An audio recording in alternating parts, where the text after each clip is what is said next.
In the heart of a decaying forest stood an old mansion, long abandoned by its owners.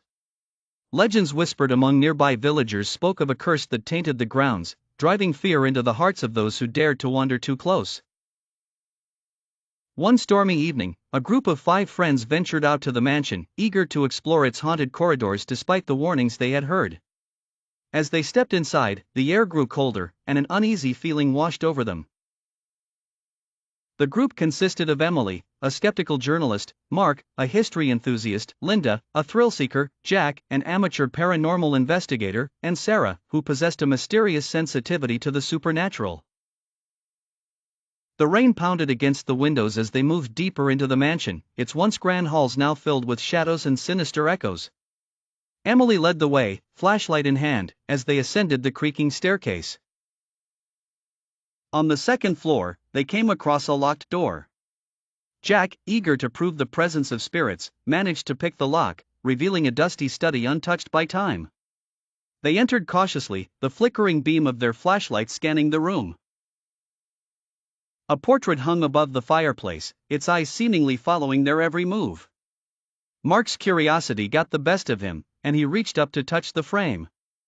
As his fingers brushed the surface, the temperature in the room plummeted, and a strange, guttural whisper filled the air. "What was that?" Linda's voice trembled. Before anyone could respond, the door slammed shut with a deafening bang. They were trapped. Panic set in as they tried to open the door, but it wouldn't budge. Sarah, feeling a presence, closed her eyes and murmured something unintelligible.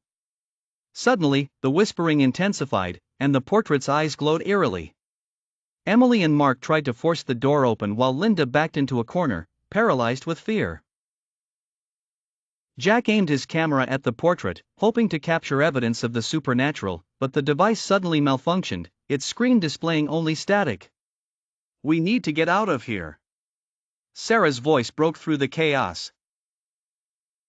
She spoke with an authority that commanded attention. "There's something here that doesn't want us to leave." In a desperate bid for freedom, they pushed against the door together, and it finally gave way. They stumbled out into the hallway, breathless and shaken. But their ordeal was far from over. The mansion seemed to come alive with malevolent intent, doors slamming, walls creaking, and disembodied footsteps echoing around them. Guided by Sarah's intuition, they navigated the labyrinthine halls, each turn more disorienting than the last. They reached the main entrance, only to find it blocked by a force they couldn't see. Just as despair began to set in, Sarah's eyes turned white, and she began to chant in an ancient language.